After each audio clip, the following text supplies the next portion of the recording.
Okay, good evening. I'm Dave Roberts. Going to be discussing some birds from the Hawaiian Islands. This map shows the four main Hawaiian island groups, from Kauai at the northwest to the Big Island, or island of Hawaii, on the southeast. Um, First impression, when visitors arrive in Hawaii and go to their resorts, they see a number of very colorful birds, such as these.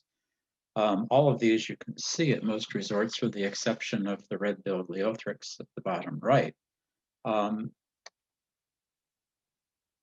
However, none of these birds are native Hawaiian birds, and in fact, most visitors to the islands probably never see a native land bird from the Hawaiian Islands.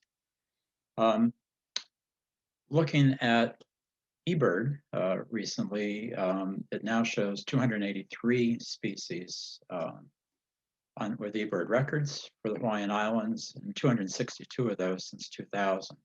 So you'll notice this is a lot less than most states on the mainland, and this is to be expected for an island, which has a lot more restricted environment.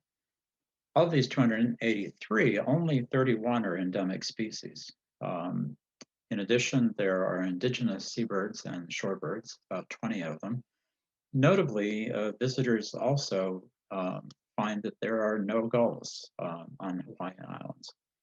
There's no appropriate area for them to nest there. So, other than vagrants, you won't see gulls, but there are 5 species of terns that are indigenous to the islands. There also are migrants, regular migrants, ducks, shorebirds, and pelagics.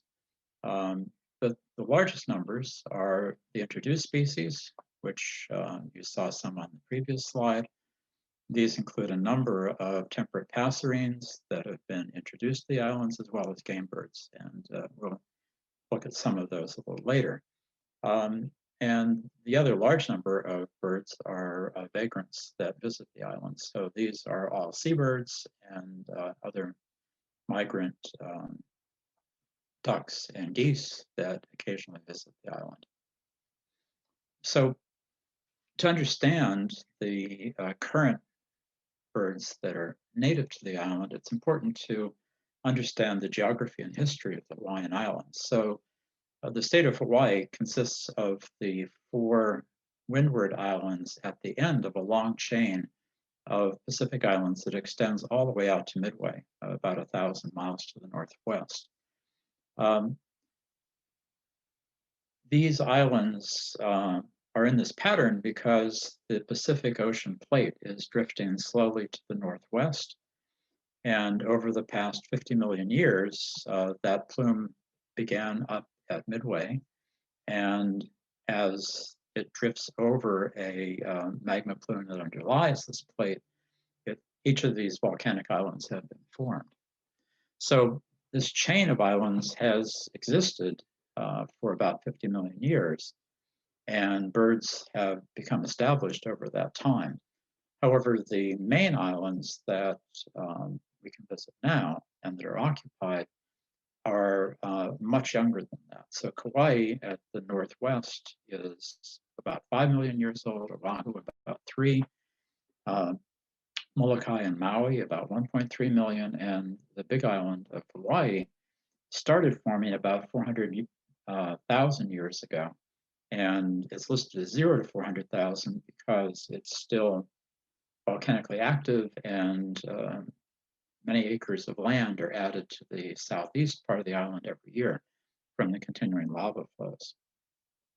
So although birds have been occupying this island chain for millions of years, humans have not. The first Polynesian settlements on the islands are estimated to have begun around 940 Common Era to 1100. The first Europeans showed up in the 1500s. First, there were some Spanish explorers who didn't stay, and then permanent settlements began with the arrival of James Cook. In 1815, Hawaii became a Russian protectorate, and then eventually reverted back to a US territory in 1898.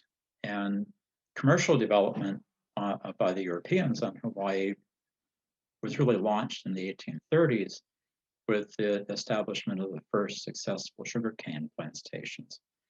And as we'll see, the sugarcane really has transformed the islands. It became an official US territory in 1898 and a state in 1959. Unfortunately, many of the endemic birds on the islands succumbed to the arrival of humans. There have been close to 80 extinctions recorded on the islands over the last 700 years. And as I learned from this book that was introduced to me by my guide on the recent trip to Oahu, Hawaii leads all islands in the number of extinctions that have been recorded, much more than New Zealand even, or other islands in the Pacific, and many more extinctions than have been recorded in the same period on the continental US. Looking at these across the four main islands, the color code here, the lime color at the top are extant birds that are still viable of the endemics. Endangered species are listed in red, and all the remaining are ones that became extinct either historically since the arrival of Europeans in gray, or since the arrival of the Polynesians in yellow. So you can see that there are only a minority of endemic species that remain on the islands today, and the percentage that have remained are higher on the island of Hawaii and on Kauai. I'm not going to dwell on all the species that are gone, but I thought this from the book I just showed is interesting. When the Polynesians arrived, there were 7 species of geese that were endemic to the islands. Obviously, the bigger ones made a better meal, so 6 of those 7 have become extinct, and only the nene, which is the smallest goose on the right, didn't make a big enough meal and survived till today, although it is also critically endangered. I found this duck interesting from the historic record. It looks kind of like a kiwi with like a platypus bill. It's the Kauai mole duck. And it shows that the type of extreme adaptation that can occur when species are isolated on an island or chain of islands for such a long period of time. Hawaii at one time also had an eagle. This is close in its DNA sequence to the white-tailed eagles that you find in Asia and some parts of Europe. It existed on several islands, but is now extinct, and only subfossil remains are around to show evidence that it existed. On islands, you also see extreme differentiation of species. In the case of the scimitar nukupu'u, for specialization of diets. The most recent extinction, which occurred since the first time I visited the islands, is the po'ouhi, which wasn't recognized until 1973 when they discovered it in the remote slopes of Haleakala, which is the major volcano on Maui. It subsisted on native land snails, its major food source, but even when they discovered this population, they realized that it was threatened by feral pigs. In 1980, a census estimated that there was a population of 140 on Maui, but they rapidly collapsed so that there were only 10 remaining by 1990. At that time, they tried to protect them by fencing to exclude the feral pigs, but their numbers continued to decline until there were only 3 left, 1 male and 2 females. They tried to relocate a female to the male's territory, which failed, and the last male died in captivity in 2004. So enough of birds that are not there. This is a list of the remaining species. And again, you can see that a majority of the endemic land birds are endangered, some of them critically, and the alela, the second from the top, is the Hawaiian crow, was extirpated in the wild, but has been bred recently in captivity. And recently, a few of them have been released back into the wild to try to reestablish them. So the reason that these remain critically endangered is that there are a number of threats that limit the survival of these endemic birds. These include the introduction of avian malaria, which currently limits the range of most of these species to above 4,000 feet elevation. There also are issues with feral sheep, goats, and pigs that destroy habitat. The sugarcane plantations introduced mongoose to control rodents, especially rats, in the field, but the mongoose also likes bird eggs and is also a significant threat to limit the survival of endemics at low elevation. Some of the introduced birds, specifically the warbling white-eye, have also adapted to high elevation where the remaining endemics can survive and are competing with them for food. And finally, the most recent and perhaps a critical threat is the emergence of a disease of the ohia lahua. It's called rapid ohia die-off, or ROD. And at the bottom right, you see an apapane feeding on the flowers of the ohia. And this is its obligate food source. So this die-off has resulted in loss of tens of thousands of acres of ohia. Fortunately, at high elevation, they're still surviving, and so that's an ongoing critical threat to these endemics. So I will go through each of the islands from oldest to newest and begin with Kauai. Kauai is what remains of Waialeale volcano. It now has a fairly flat plateau from what remains of the summit of that volcano.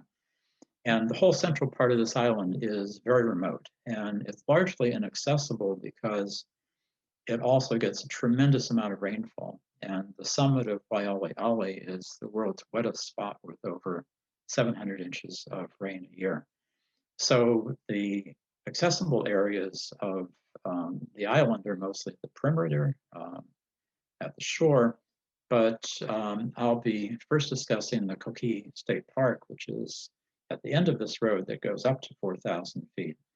And from there is access to the Alakai Swamp. It's the home of most of the highly endangered species in this area. So I'm going to spend a little time on this western area that you can access through Koki'i State Park, and then we'll go to Kilauea Lighthouse on the east.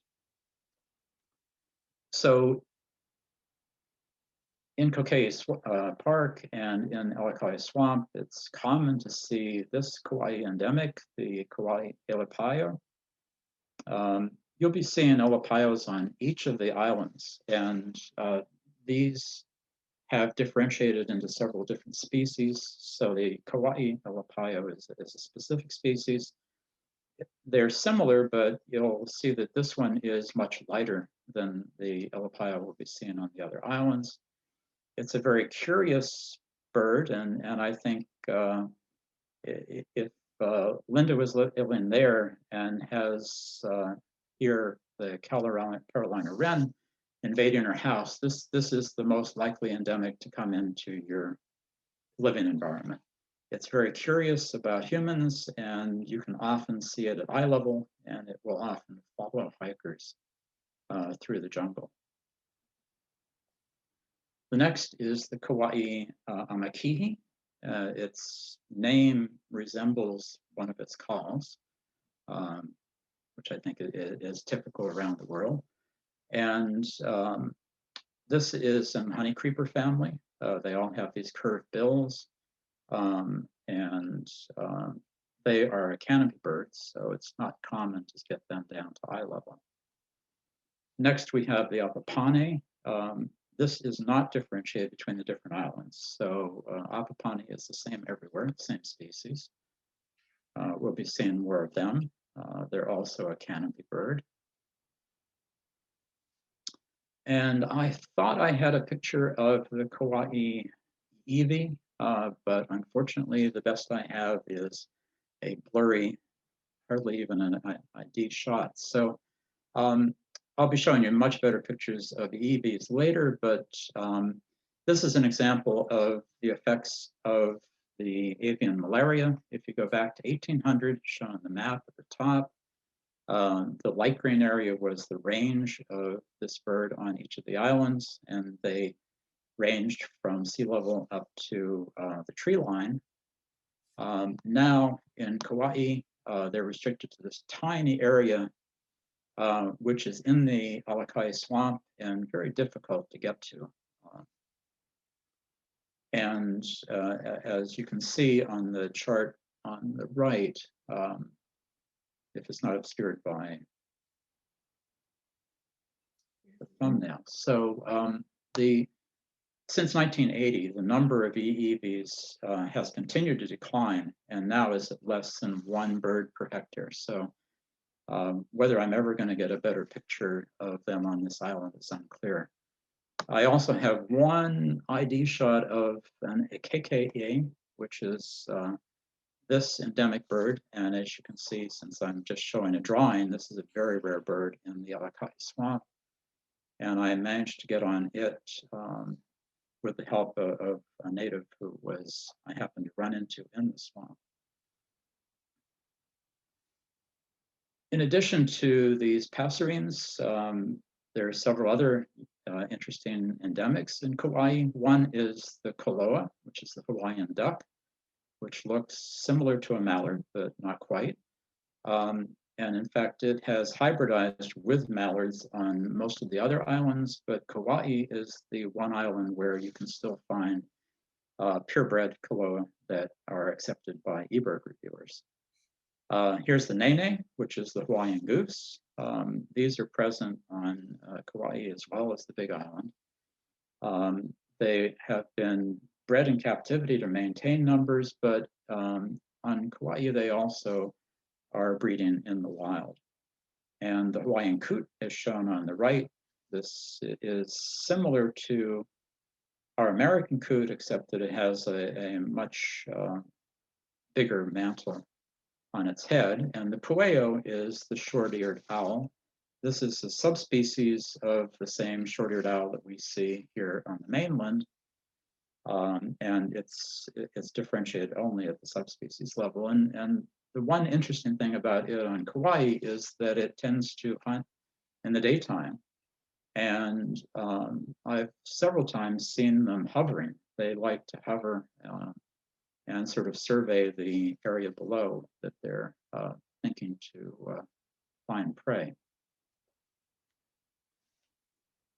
So now moving to the North Shore, and the Kilauea Lighthouse and the National Wildlife Refuge that surrounds it is one of my favorite places on this island. And it's a great place to spend hours or even days watching all of the pelagics that come by. And so there are a number of striking birds that you can see from this point. There are 2 tropic birds. The one on the left is the white-tailed tropic bird, which is present year-round on the islands. The red-tailed tropic bird commutes from South America. So if you come in the winter, you're unlikely to see it, but in spring or summer, they become quite common here at the point. The white-tailed tropic bird can be seen on the shore, but also cruises in the canyons, especially Waimea Canyon in the center of the island. So you can see them away from the shore. There are 2 main boobies, the brown booby, which sometimes appears here in Maryland, and the red-footed, which doesn't. The red-footed boobies nest on the cliffs next to Kilauea Point, And you can see thousands of them nesting there. Every morning they leave to go feed, and at the end of the day they come back. And when they come back to feed their brood, they often encounter this other seabird, the great frigate bird, which the Hawaiian word for it is iwa, which translates literally to thief. And the males have this red pouch, which they can inflate, and the females have the white. And when the red footed boobies come back to feed their families, they are accosted by the wading frigate birds who try to steal their fish and sometimes succeed. The brown boobies also are somewhat parasitic in attacking the red-footed boobies. So it's not easy to be a red-footed booby, but they do succeed because there's so many of them there. For albatrosses, the most famous is the Laysan albatross, and you may have heard about one of the Hawaiian albatrosses that at, I think it was 67 this last year, 67 years of age, had a successful hatchling. And she seems to still be going strong, and she's mapped hundreds of thousands of miles of flight. So they've been tracking her over her lifetime. So the Laysan albatross have an enormous wingspan, and they are a majestic bird. You see these easily at the Kilauea Lighthouse. On rare occasions, you can also see black-footed albatross, two examples of those here, which nest not on the islands, but on the far northwest shoals. One of the main nesting birds on Kauai and at the Kilauea Point is the wedge-tailed shearwater. These appear by the thousands in the spring. And if you visit in May, they're in the process of nesting. And if you look carefully, you can see them in their underground nests that they excavate out of the cliffs at Kilauea Point. The picture on the right is one sitting on her eggs and waiting for the male to come back at the end of the day. And around 4 o'clock in the afternoon, you start to hear this moaning sound coming from all around the lighthouse. And that's the females calling for their mate, who is due to bring back takeout dinner. Kilauea Point is also a good place for vagrants. I don't guarantee anybody will see these, but I think one of the most interesting ones I encountered was a Kermadec petrel, which is a bird that spends most of its time down around New Zealand, and decided to come up and visit the Hawaiian Islands. And one winter when I was there, in addition to the nene goose, there was also a snow goose that had decided to visit from the tundra, and decided that this is a good place for a winter vacation. Moving on to Oahu, as Scott said, my last visit there, I got the endemics. It's a quick list, but to see these, you have to hire a guide, and you have to go into some closed native lands because there's very little at high enough elevation for these to exist. This is the Oahu Alapaio. You can see it has a much darker coloration than the Kauai one. This is the Oahu Amakihi and the Apapani, which is an ordinary Apapani. Also of interest on Oahu, and for this you can just go to Waikiki and hang out with the tourists, is the Manu'uko, which is the white tern. White tern ranges over other islands also in the Pacific, but it's indigenous to Oahu, and it nests on Diamond Head area near Waikiki. But they also set up nests in town, and in the small urban parks, you can often see them perched. there are two interesting indigenous species, the Hawaiian black-necked stilt, which is a subspecies of the black-necked stilt that we're familiar with here on the mainland. My guide that got me to on the endemics at high elevation also knew where to find some Hawaii, the yellow-faced grass squid, which is an introduced species, very hard to find, but with guide you can do it. And in the urban parks, you can see these bulbuls, either the red-whiskered bulbuls or the red-vented bulbuls, which are introduced species that are unique to Oahu, not the other islands. Moving on to Maui. Maui again has the Apapane. They have the Maui amakihi, which is again a unique species. The Aloahio, which is the Maui creeper. And all of these you can see at Hosmer Grove, which is high on the flanks of Haleakala, which is the main volcano on that island. And here the iiwi is feeding on its favorite flower, which is a member of the legume family. Which leaves us then with the Big Island. And the appeal of the Big Island is in part that it has so many different climates. And these range from arid desert to Arctic tundra. This variety is partially by the size of the volcanoes. The northern volcano is Mauna Kea, and the southern is Mauna Loa. These are both above 13,000 feet. And if you visit the island in winter, you can often see this type of scenery from the sea level. And this is the picture in the top right, is the summit of Mauna Kea, where all of the observatories are. And as you can see, it gets quite a good snowcap in a good winter. So this is a three-dimensional map of the islands. Mauna Kea is a dormant volcano, which is why they can have observatories on it, and probably will not erupt anymore. Mauna Loa has been erupting continuously and has continuous lava flows that are building new real estate. So on the Big Island, this is my most recent endemic that I've added to my list, and one of the hardest ones to get.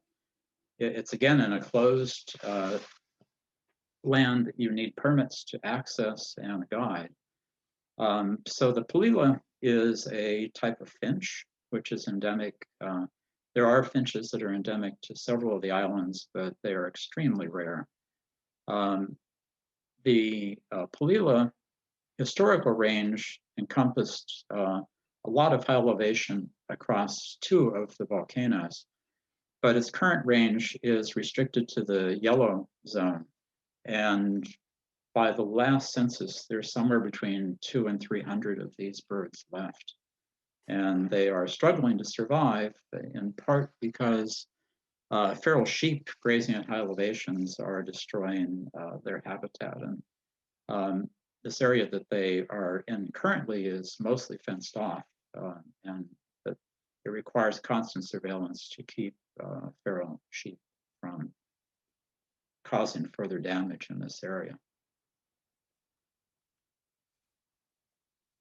On the other side of Mauna Kea, there's a small gray area shown in the top right. Hopefully that's not obscured for you with thumbnails like it is for me.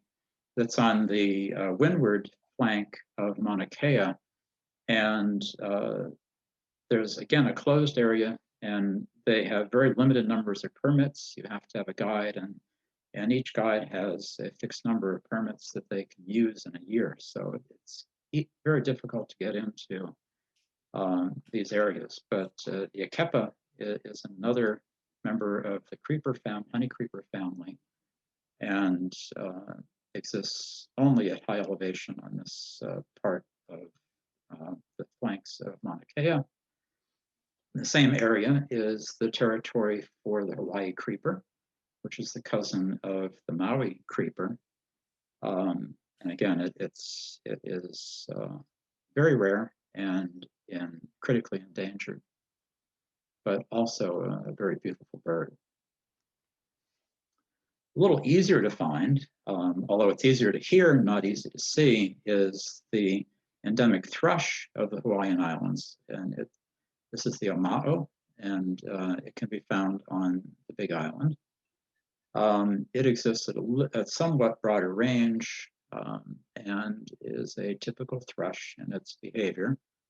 Has beautiful song, quite shy, doesn't like to be seen, but if you follow its call and can make it through whatever foliage it's hiding in, it can be found. The Amakihi is generally easier to find and is possible to see in Volcano National Park and at elevations higher than that. The male on the right is a much brighter yellow color, and the female is on the left. And this is the EEV again. The EEV is on the Big Island, easiest to find above 6,000 feet. So it requires some hiking up the flanks of Mauna Loa to find its territories, but it can be worth the effort. It's really a beautiful bird and quite active. So these are pictures of the Hawaii Elepaio. And this, I think, is in the process of differentiating into two different species, or at least a subspecies. The lighter ones on the right are found in drier areas on the flanks of Mauna Kea, and the darker ones with the more bold markings are found in the forested areas. The Elepaio seems to be somewhat resistant to the malaria because it can be found down to around 3,000 feet. And these are Apapanis from the Big Island, quite active birds. And if you want to encounter them intimately, I'd recommend staying in Volcano Village. There's some bed and breakfast there. And you can wake up in the morning with these birds singing outside, and they're quite entertaining to watch. Big Island has two birds of prey. One is the pueo, the short-eared owl again, and the io, which is the Hawaiian hawk, which is critically endangered. And Hawaiian hawk comes in both a dark morph and a light morph, shown in pictures here. Likes to soar over the canyons near the coast and also somewhat inland. There are several indigenous wetland birds. The akuku is the Hawaiian name for black-crowned night heron. This is the same species of night heron that exists, I think, in every continent. The Aleula is the common moorhen, and this is a subspecies of the common moorhen found in Eurasia. There's a small population of established pied-billed grebe on the Big Island, not on any of the others, and also small populations established recently of white-faced ibis, and again, the Hawaiian black-necked stilt subspecies. Turning to the terns, there are several noddies. I've been lucky in getting pictures of black noddies, not so far from brown noddies. They've eluded me. And I have one picture in the lower right of a blue-gray noddy following a black noddy. The blue-gray noddy doesn't nest on the islands. It nests out in the, again, on some of the shoals. But both black and brown noddies are nesting on volcanic cliffs on the Big Island. This is the star of migrant shorebirds, and people can make birders can make a lot of effort to find these in Alaska, trekking out to very remote locations, or you can just go to Hawaii in the winter, and the Kioea or bristle-thighed curlew, migrates from Alaska and tundra to both to the Big Island in very remote places and easier to find on Oahu, where it likes the golf courses. So it's quite easy to find on Oahu. There also are some more common migrants.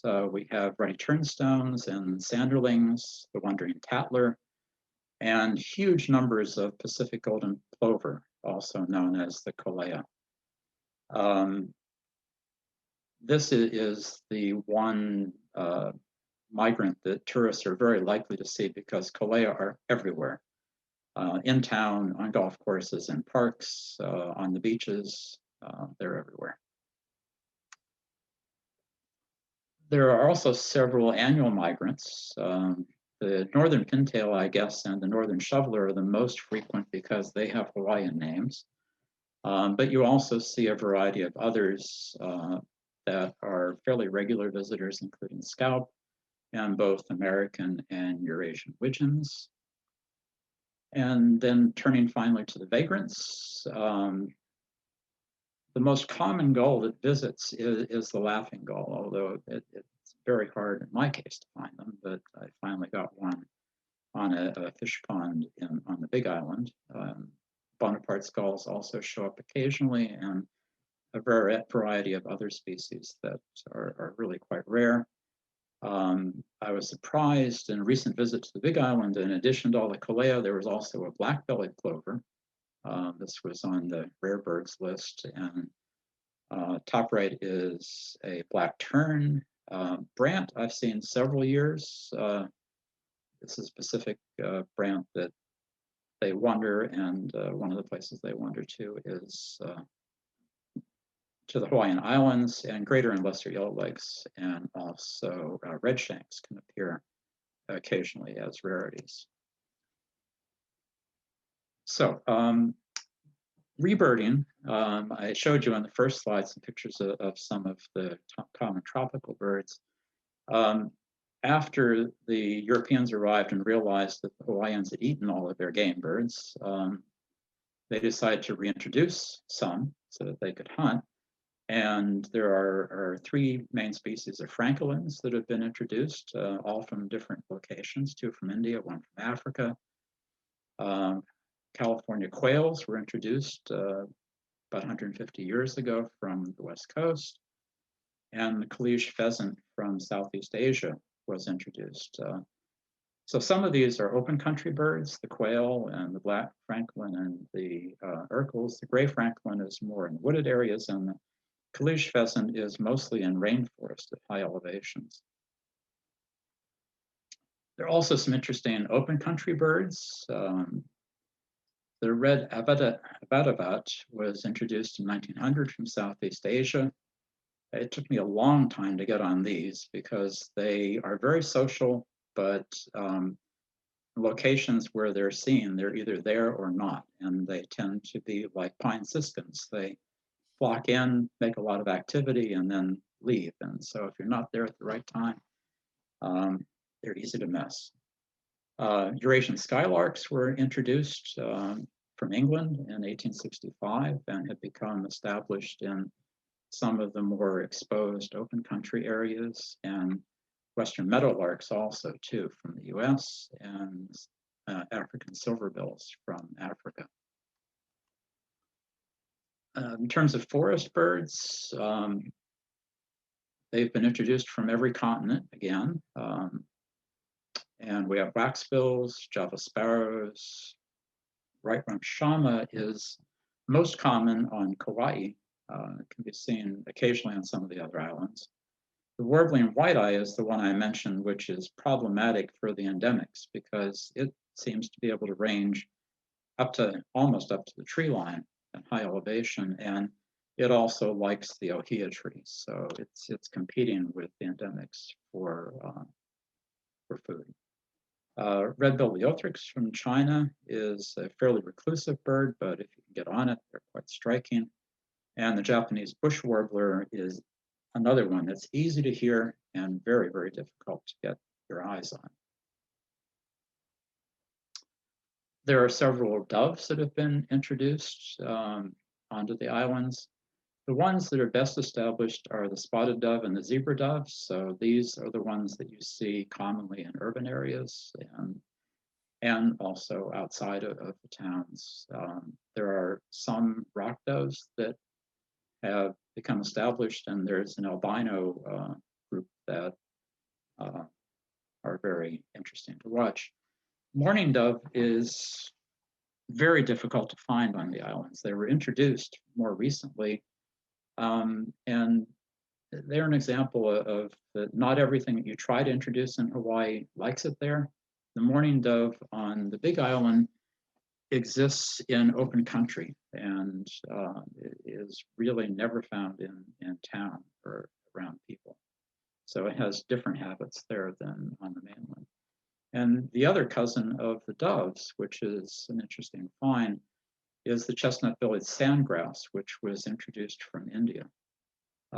This is generally a desert bird, and they nest in very exposed places out in arid areas on the western part of the Big Island.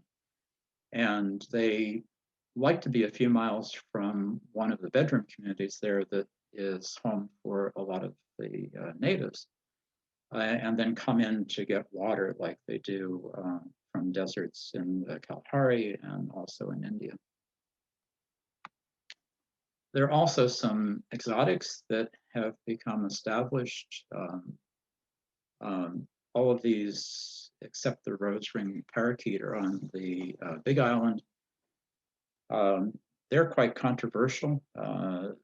People tend to release their pets, and on Hawaii, that can mean that you're establishing a new species, which may or may not fit in with the environment that it's in.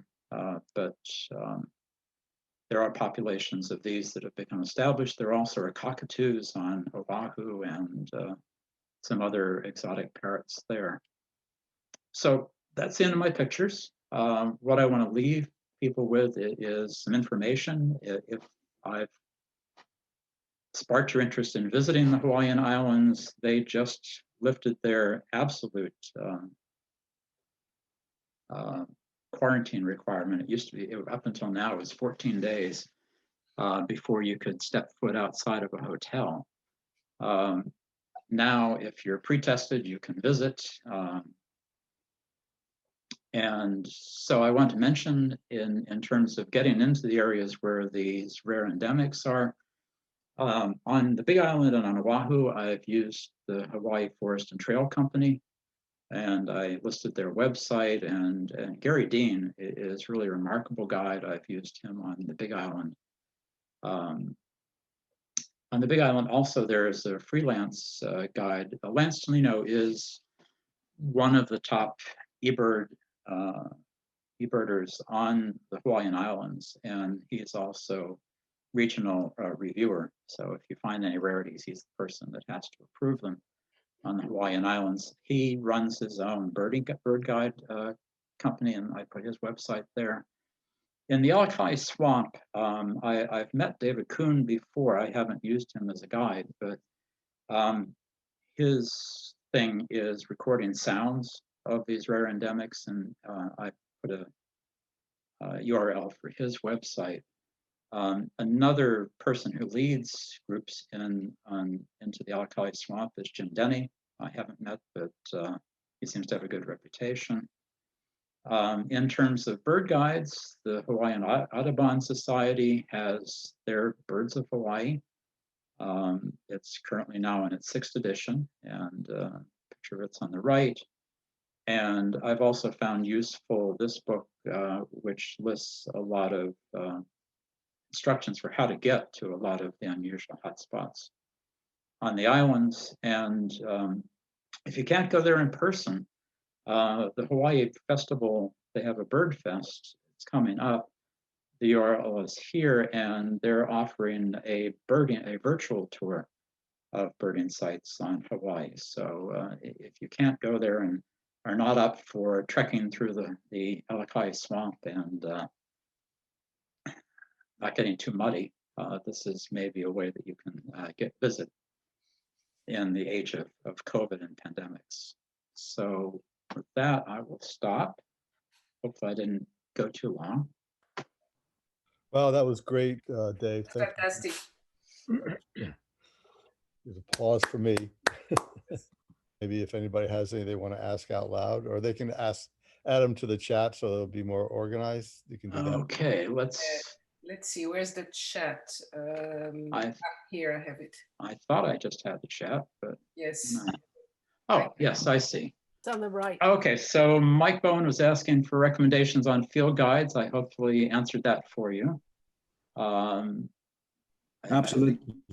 Yes, absolutely. Definitely the Audubon guide, and I'm sure there are other more recent books than the one I showed in terms of how to get hotspots. If you go on the usual lists of lists for local birding groups, there's an active group on Hawaii that reports where rarities are being seen and anything unusual that is worth seeing. And also, as I mentioned, the specific guides that you can hire who are all very dedicated to conservation of birds. And Gail comments on honey creepers now being considered a branch of finches. Yeah, Drepanidae, when we went there, they were considered Drepanidae, but now they've changed. We went out with Jack Jeffrey, who was manager of Hakalau at that time, but we didn't go to Hakalau. We went to Kapuka out in the middle of the lava flow. Mhm. But he did have a couple of comments, which I think people might like to hear. He, as I said, was managing this refuge, and he said that his job, he felt, was like presiding at a funeral. And and the other thing is he spent a lot of time looking for this was in 1994. So as you can see, a long time ago, and some of the species which are now considered extinct, like the ohu, had still been seen within the last 4 or 5 years. And so we actually went out with him looking for one in a restricted area and didn't see it. And he said he spent a lot of time looking for ghosts. Yes, and I showed the 6th edition of the Hawaiian Audubon Bird Guide. I think mine is maybe the 2nd or 3rd edition, and it also contains a number of species that no longer exist. And I mean, even then, as you mentioned, those are ones that there were historical records of, and sometimes even an eBird historical record. But the extinctions continue, and it's a struggle.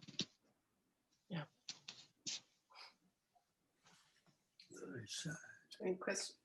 Okay, so Mike, okay, another about, I think also the individuals to take for visiting birder. We have a recommendation from Richard Rowland for Alex Wong, Endangered Forest Bird Supervisor, and he gives phone number and email address. That's good to know. And let's see, more guides. And we have 2 recommendations for both Denny and Con. Those are the guides for the Alakai Swamp.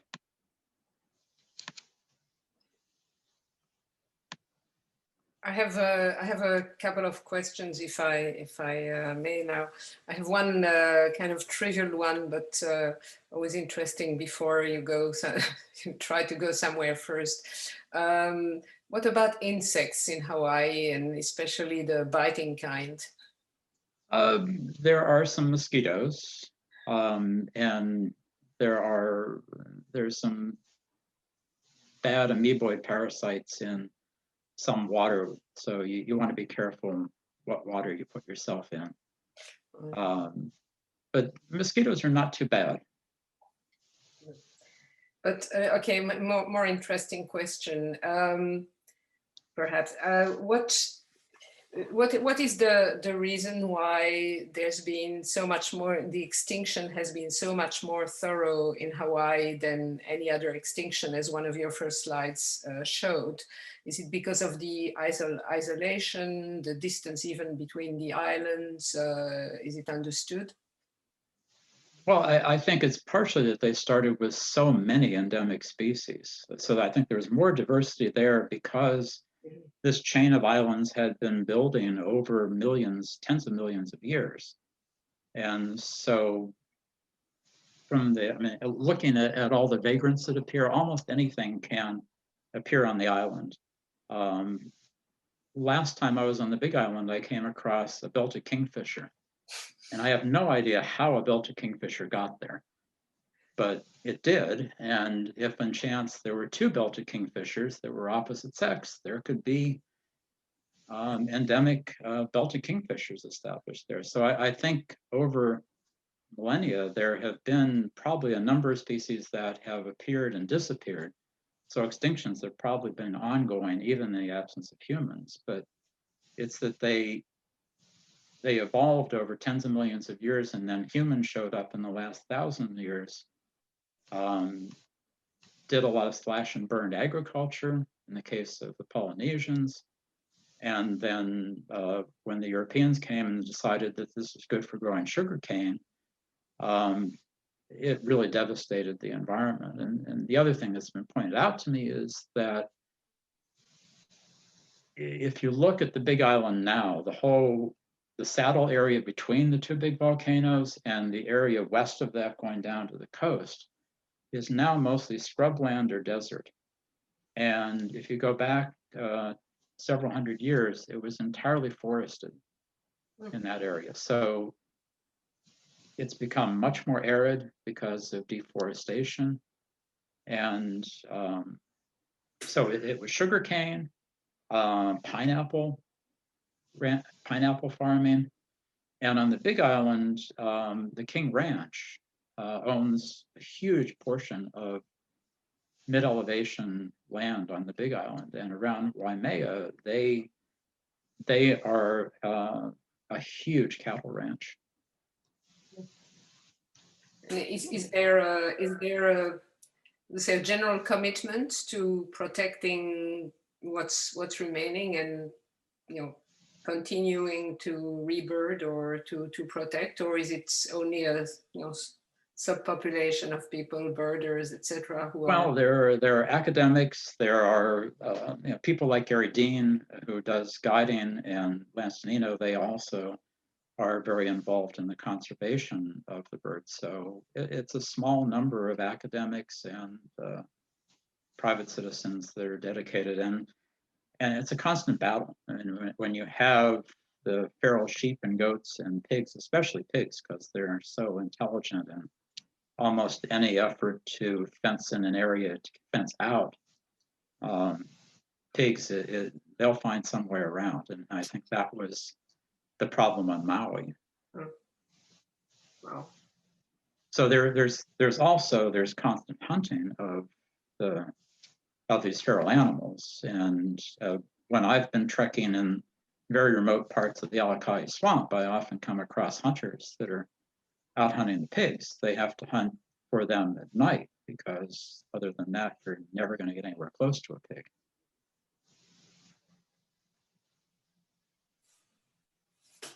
Dave, one thing I find interesting is we do a lot of visiting of islands out in the Pacific and so forth. And the one thing about Hawaii is the birds seem so vulnerable to avian malaria, whereas avian malaria also exists on some of these other islands, like, the Society Islands, Tahiti, and so forth. And yet the native birds are in the lowlands as well. They just aren't as affected by it. Yeah, Population may have something to do with that. Yeah. Right, and it's encouraging at least that the Ilapaio seems to be somewhat resistant. Whether resistance could be bred into the others, it's just because the populations are so small.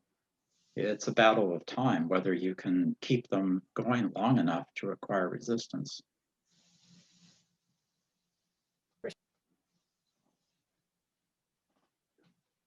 More questions? If not, thank you very much, Dave. This was great. And, you know, we know where to find you.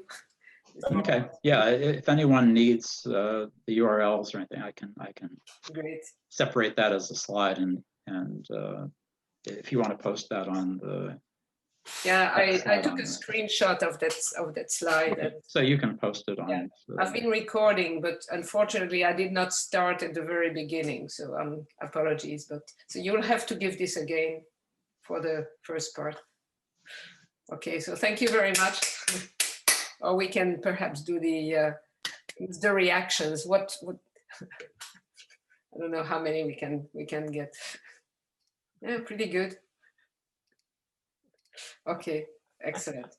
So I think that's it for tonight, and we'll see you all next month, if not in between. And I'm glad that we had a great meeting after a slightly shaky start with the links, but let's forget about that. It will be better next time. Okay, so good night, everyone. I'm going to shut this down. Thanks, everyone. Right. Thanks again. Okay. Okay, and